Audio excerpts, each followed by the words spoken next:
I'm Dominic. This is my presentation on neural networks. There's two big parts of this project. First was to create a neural network from scratch, so no packages like TensorFlow.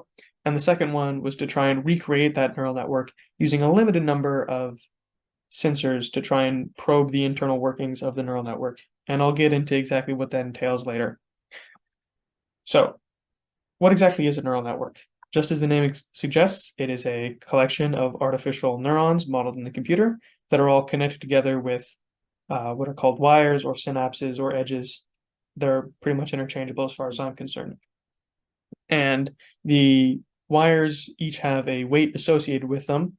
And by tuning these weights, you can change the function that is going on between the input and the output layer. And the reason this is so useful is because there's a lot of really challenging problems to code up programmatically explicitly that are pretty easy to solve by approximate methods when you adjust the weights between these. So how is the actual math done though? If you dig right down into it, it's really, really similar to just a simple matrix multiplication. If you think of each layer of the neural network as a vector containing the values of each neuron, you can think of the wires connecting them and the weights associated with those wires as a matrix. And if you multiply that matrix by an input layer, you get a layer out. And by just going down the line, you eventually get to the output layer. It's not quite that simple. If you followed that logic to its conclusion, you would be able to condense everything down into one matrix, which was purely linear. And purely linear functions are great. They're useful for a lot of things, but a lot of the time you don't want to have a purely linear function from your inputs to your outputs. And so what is done is you apply an activation function to all the nodes in the hidden layer. So after this matrix multiplication is done, you apply some function to each value of the hidden neurons. I did the inverse tangent operation, and what that does is it makes the whole system nonlinear.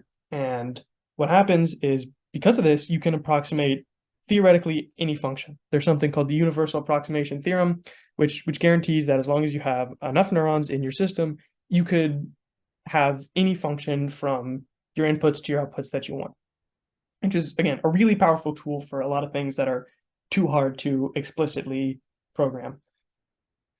How is the training done? Right now, we just have these weights, but we don't know what to set them as to get our desired behavior. There are really smart ways of doing this, most notably backpropagation, which is what someone should have done for a classification algorithm like what I was doing here. But there's many other methods. I implemented evolution because, well, I thought it would be helpful in step 2, and I'll explain that when I get to it. But evolution was what I implemented, and here's how it actually works. You generate a whole bunch of neural networks with random initial starting weights. And you give them all a whole bunch of inputs, and you score them based on their output. By some random chance, some are going to be a little bit better at giving you something close to the output you want than the others are, just by random chance. And so what you do is you take these ones that are a little bit better, and you kill off the rest. You slightly mutate them, and you fill out the population again. And you test them all again. And some of those random mutations that you made will improve the neural network. Some will make it worse. Some will have it be basically the same. And you just iterate this over and over and over again. And by continually selecting the neural networks that are ever so slightly better than the previous ones, you eventually get to something that's pretty good at giving you the output that you want. Practically, there's a lot of challenges with this. The biggest one is that you can get caught in what are known as local minimum. And what happens here is any slight change the neural network can take in its weights would make it worse at solving the problem than it already is. You might think, oh, well, that must mean it's good. It's not. It can be stuck in a position where it's okay at solving the problem, and any change will make it worse, but it's not nearly as good as you actually want it to be.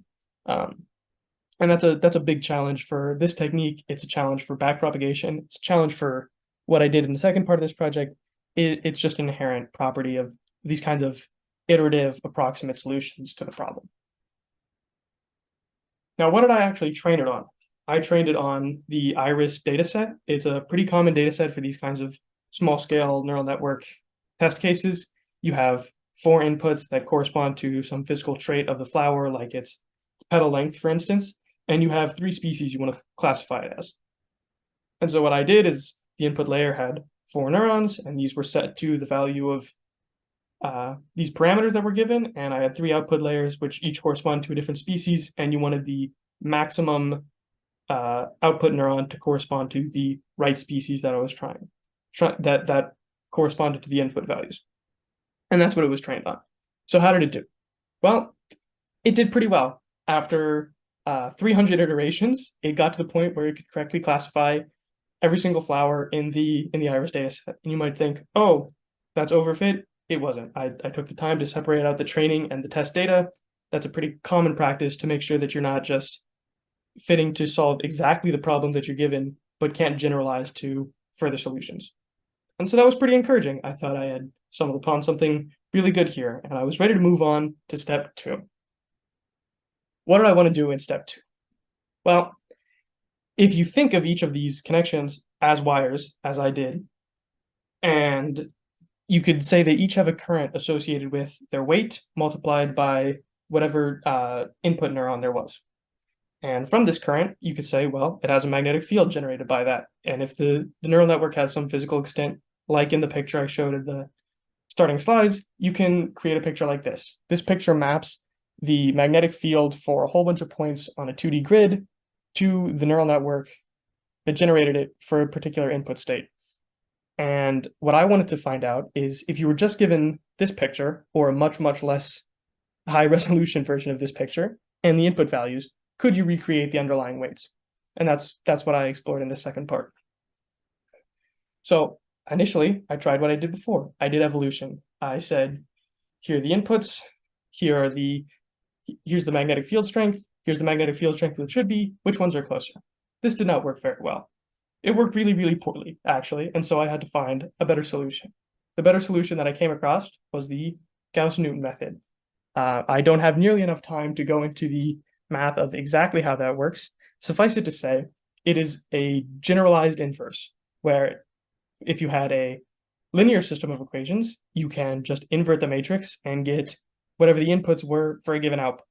If you have a nonlinear system of equations with noise or it's over-constrained, this can get you that solution by taking a generalized inverse.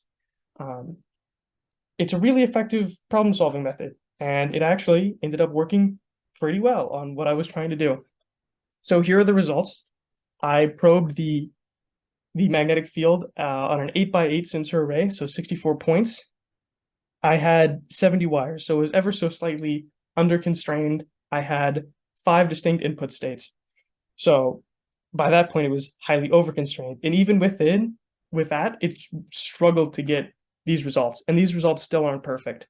You can see I highlighted a point where it has pretty somewhat substantial divergence from what the original was. The original is here on the left, and the recreation is here on the right.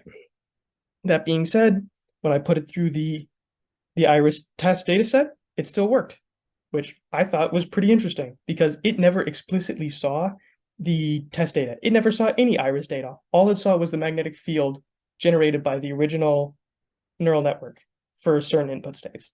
And it was able to recreate all the weights, which I thought was pretty interesting. So what was actually accomplished? In the first part of this project, created a neural network completely from scratch, trained it using an evolutionary algorithm to correctly classify the iris dataset. From there, I modeled the neural network as a real system of wires with currents in it to create a magnetic field. And from that magnetic field, I was able to recreate the original weights inside a new model. So what would I improve if I had to do this over again? A lot of technical problems I'd like to improve. Parallel processing, for one, to just drastically speed this up. A more efficient method of matrix inversion, because that really slowed it down. It was taking sometimes 10, 30, or 30 minutes upwards of that to do one matrix inversion. That really limited the number of steps you could take. And there might be even more efficient methods than the Gauss-Newton method, like I described. And then there are other extensions. I really want to find a more realistic neuron model, so you can apply this to biological neural networks, not just artificial ones. And I want to have a way of find some rigorous way of pushing down the number of sensors I need to avoid local minimum, because that was the big holdup in trying to find these solutions. Thank you.